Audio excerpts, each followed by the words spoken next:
नमस्कार दोस्तों, स्वागत है आपका स्टेनो गुरुज यूट्यूब चैनल में। दोस्तों आज की वीडियो में हम लोग प्रैक्टिस करेंगे 120 शब्द प्रति मिनट की स्पीड से डिक्टेशन, जो कि आपके आने वाली सभी स्किल टेस्ट के लिए बेहद लाभकारी होगा। दोस्तों जैसा कि आपको पता है, RSM SSB स्टेनोग्राफर का स्किल रिजल्ट जो है रिटर्न का रिजल्ट आ चुका है। तो अगर जिसका हुआ है वो लोग अब स्किल टेस्ट के लिए पूरी मेहनत इसमें लगा दें, क्योंकि अगर स्किल टेस्ट निकाले जाएंगे तो आई होप कि आपका फाइनल सिलेक्शन आसानी से हो सकता है। तो इसके लिए आपको रेगुलर प्रैक्टिस करना है और डेली मैटर को आपको ट्रांसक्राइब करना है। दोस्तों इस डिक्टेशन में हमने पैरा और पूर्णविराम नहीं बोला है, ठीक है। वहाँ पे भी पैरा और पूर्णविराम बोला नहीं जाएगा, वो आपको अपने से इंडिकेट करना पड़ेगा। और डिक्टेशन को मन में बिल्कुल नहीं दोहराना है, बस आपको डिक्टेशन सुनते जाना है और लिखते जाना है। मन में दोहराएंगे तो छूट जाएगा, ठीक है। तो इस डिक्टेशन को लिखिएगा, उसके बाद 10 मिनट इसको रीडिंग करिएगा। रीडिंग करके ट्रांसक्राइब करके PDF से मैच करा के बताइएगा कितनी मिस्टेक आ रही है, कितनी तैयारी आपकी हो रखी है। इसके अलावा दोस्तों अगर आप डेली डिक्टेशन चाहते हैं तो आप चाहें तो चैनल का मेंबरशिप ले सकते हैं, पेड ग्रुप को ज्वाइन कर सकते हैं। अधिक जानकारी के लिए आप हमें मेल कर सकते हैं। हमारी मेल ID है studyforstenographer@gmail.com। तो ज़्यादा समय ना लेते हुए चलिए स्टार्ट करते हैं। उससे पहले वीडियो को लाइक और सब्सक्राइब कर लीजिएगा, चैनल को शेयर करके नोटिफिकेशन बेल ऑन करना, जैसे important video. Ready, 5 second start. राष्ट्रपति श्री KR नारायण ने सामाजिक और राजनीतिक मूल्यों में आई गिरावट पर गहरी चिंता व्यक्त करते हुए देशवासियों का आह्वान किया है कि देश में व्याप्त भ्रष्टाचार, सांप्रदायिकता, जातिवाद और राजनीति के अपराधीकरण के विरुद्ध संघर्ष में उन्हें आगे आना होगा। स्वतंत्रता की स्वर्ण जयंती समारोह के अवसर पर आज मध्य रात्रि को संसद के केंद्रीय कक्ष से देशवासियों के नाम पर अपने संदेश में कहा कि भ्रष्टाचार हमारी राजनीति और समाज के महत्वपूर्ण अंगों को खोखला कर रहा है।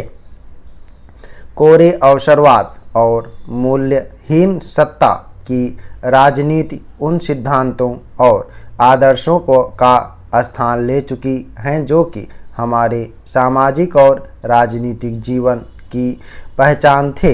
राष्ट्र को इन सभी बुराइयों से मुक्त करने के लिए एक सामाजिक आंदोलन चलाए जाने की आवश्यकता है।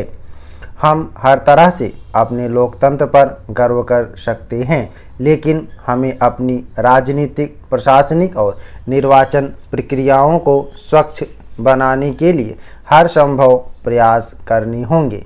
हमारे लोकतंत्र के कार्यकरण में जो विकृतियां पैदा हो गई हैं, उन्हें दूर करने के लिए हर संभव प्रयास करने होंगे। इन बुराइयों के खिलाफ संघर्ष में नागरिकों को आगे आने का आह्वान करते हुए राष्ट्रपति ने महात्मा गांधी की एक टिप्पणी उद्धृत कर कहा कि महात्मा गांधी ने बढ़ते भ्रष्टाचार पर भविष्य सूचक दृष्टि डालते हुए कहा था कि चाहे कोई छिपाने की लाख कोशिश करे, भ्रष्टाचार एक ना एक दिन अवश्य सामने आएगा और जनता संदेह के प्रत्येक न्यायसंगत मामले में अपने सेवकों से जैसा भी वह चाहे जवाब तलब कर सकती है, उन्हें बर्खास्त कर सकती है, उन पर किसी विधि न्यायालय में मुकदमा चला सकती है, उनके आचरण की जांच करने के लिए किसी मध्यस्थ निरीक्षक को नियुक्त कर सकती है। आगे उन्होंने कहा कि स्वतंत्रता के 50वें वर्ष में जब वे भारत के सभी लोगों से एकता और विश्वास प्रदर्शित करने की अपील कर रहे हैं, तो दूसरी ओर समाज में आई गिरावट पर उन्होंने दुख व्यक्त किया। इन बुराइयों से देश को मुक्त कराने के लिए सामाजिक आंदोलन की जरूरत है और यह आंदोलन नकारात्मक प्रयोजनों के लिए नहीं बल्कि सकारात्मक उद्देश्यों के लिए किए जाने की आज ज़रूरत है। देशवासियों को हार्दिक बधाई देते हुए कहा है कि अनेक विफलताओं के बावजूद हमने महत्वपूर्ण उपलब्धियां हासिल की हैं। हमारी सबसे पहली और महत्वपूर्ण उपलब्धि यह है कि हम राष्ट्र की एकता को बनाए रखने और इस विशाल देश को एकजुट रखने में कामयाब रहे हैं। यह सदन आज भारत के अमर शहीदों के प्रति अपनी कृतज्ञता व्यक्त करते हुए उन्हें अपनी हार्दिक श्रद्धांजलि अर्पित करता है। स्वतंत्रता संग्राम सेनानियों को नमन करता है। इस सदन का यह मत है कि हम लोगों को जहाँ तक हो सके जनता की आकांक्षाओं की पूर्ति सामाजिक और मानवीय आधार पर करने का प्रयास करना चाहिए। हम लोगों को यह भी चाहिए और यह सदन भी चाहता है कि जन सामान्य की मूलभूत सुविधा की व्यवस्था होती रहे। उनकी आर्थिक उन्नति और उसके जीवन स्तर की गुणवत्ता में वृद्धि करना प्रदेश की विकास प्रक्रिया के केंद्र बिंदु रहे हैं। उक्त उद्देश्यों की पूर्ति करने के लिए सदन में यह संकल्प किया गया है कि हम जनसाधारण के विकास एवं प्रदेश के दूरगामी हित में नैसर्गिक संसाधनों का समुचित प्रकार से विदोहन करेंगे। पंचायत एवं स्थानीय निकाय के अधिकार एवं कर्तव्यों का प्रत्यायोजन कर उन्हें आत्मनिर्भर बनाते हुए जनसाधारण के लिए मूलभूत सुविधाओं की व्यवस्था करेंगे।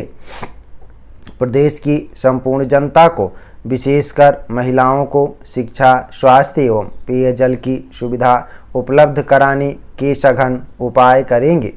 कृषि, ग्रामोद्योग, पशुपालन की उत्पादकता तथा ऊर्जा एवं सिंचाई के साधनों की उपलब्धता में वृद्धि करेंगे। हमारी तरफ से जनसंख्या नियंत्रण करने की दिशा में प्रभावी कदम उठाए जाएंगे। मानव संसाधनों का विकास एवं उत्पादकता में वृद्धि कर उपलब्ध मानव शक्ति बढ़ाने के लिए रोजगार के पर्याप्त अवसर निर्मित किए जाएंगे। हम जहां तक हो सकेगा वहां तक क्षेत्रीय तथा सामाजिक असमानताओं को दूर करने का प्रयास करेंगे। विकासीय अधोसंरचना के सुदृढ़ीकरण हेतु सतत प्रयास कर हम राष्ट्रीय विकास में महिलाओं की सक्रिय भागीदारी सुनिश्चित कर स्थापित करने का प्रयास करेंगे। चाहे अनुसूचित जाति की महिला हो या जनजाति की महिला, चाहे कृषक वर्ग हो या अल्पसंख्यक वर्ग, इन सब के साथ अन्य पिछड़े एवं दुर्बल वर्ग के लोगों को आगे बढ़ाने के लिए सामाजिक न्याय का माहौल सुनिश्चित करते हुए उन्हें सभी अर्थों में समान स्तर पर लाने के लिए अविरत प्रयास कर विकास प्रक्रिया में जनसाधारण की भागीदारी बढ़ाने के लिए सुनिश्चित कार्य करेंगे। संगठित और असंगठित क्षेत्र में कार्यरत श्रमिकों के विकास के लिए प्रभावी कार्यवाही करेंगे। हम जन सामान्य की भावना के अनुरूप व्यवस्था में व्याप्त भ्रष्टाचार के विरुद्ध संघर्ष करेंगे। हम यह भी संकल्प करते हैं कि विकास हेतु अनुकूल परिस्थितियां तैयार करने के लिए हम सांप्रदायिक सद्भावना एवं सर्वधर्म समभाव का वातावरण निर्मित करेंगे। मैं समझता हूँ इस प्रस्ताव से सदन पूरी तौर से सहमत है। माननीय अध्यक्ष महोदय, हमारे देश की सबसे अधिक वन संपदा हमारे प्रदेश में मौजूद है। जब से देश में वन संपदा संरक्षण अधिनियम लागू हुआ है, उससे हमारे हाथ बांध दिए गए। अगर हमें सड़क बनानी होगी तो वन संरक्षण अधिनियम के तहत उसकी मंजूरी लेनी पड़ेगी। तालाब बनाना होगा तो केंद्र सरकार से उसकी मंजूरी लेनी पड़ेगी। यदि बिजली की लाइन डालना है तो उसके लिए भी केंद्र सरकार से मंजूरी की ज़रूरत पड़ेगी। यह हमारी राज्य परस्पर संधि होने के बाद भी अधिकार का जो केंद्रीयकरण केंद्र में हुआ है, उसके बारे में हमें पुनः विचार करना पड़ेगा। हम भी चाहते हैं और आप भी चाहते हैं, हमारा भी रास्ता एक है, आपकी भी मंजिल एक है। उद्देश्य सिर्फ वन संपदा की सुरक्षा का है। आपका इस संपदा के प्रति प्रेम है तो हमारा भी उससे बहुत प्रेम है। संसद उसके बारे में निर्णय कर सकती है तो हमारी विधानसभा भी निर्णय कर सकती है। केंद्र सरकार को अपने अधिकार राज्य सरकारों के बीच बांट देना चाहिए तभी जाकर हम अपनी वन संपदाओं को और अधिक साधन संपन्न बना पाएंगे। मैं इस संबंध में एक छोटा सा उदाहरण देना चाहूँगा जो बिजली उत्पादन के बारे में है।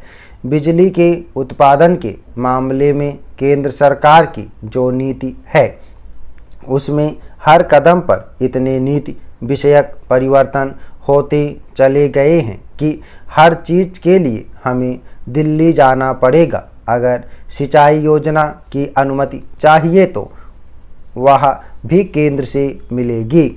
अध्यक्ष महोदय, मेरा कहने का तात्पर्य यह है कि आज आवश्यकता इस बात की है कि इस प्रदेश की सरकार को ज़्यादा से ज़्यादा अधिकार दे देना चाहिए।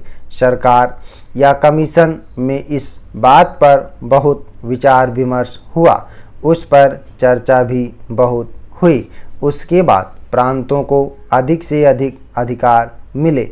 हम लोगों की इस मुद्दे पर बहस होनी चाहिए, इस विषय में चर्चा होनी चाहिए। स्टॉप। ओके दोस्तों, आप लोग इसको प्रैक्टिस करिएगा। सभी लोग मैटर को प्रैक्टिस और ट्रांसक्राइब करेंगे। 120 शब्द प्रति मिनट की स्पीड से है। लोग इसको प्रैक्टिस करेंगे। वर्ड स्किप होगा कोई बात नहीं, लेकिन प्रैक्टिस जरूर करेंगे। जो भी नया वर्ड मिले आपको डिक्टेशन में उसको अलग से भी लिख के आप लोग प्रैक्टिस करिए, ठीक है। और जिनका RSMSSB का एग्जाम है वो लोग जरूर इसको प्रैक्टिस करेंगे।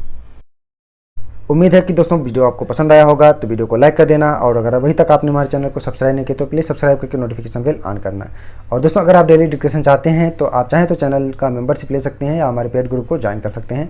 अधिक जानकारी के लिए आप हमें मेल कर सकते हैं। हमारी मेल ID है studyforstenographer@gmail.com। अपना बहुमूल्य सुझाव हमें कमेंट बॉक्स में जरूर देना। वीडियो को पूरा देखने के लिए बहुत बहुत धन्यवाद। Thanks for watching. जय हिंद, जय भारत।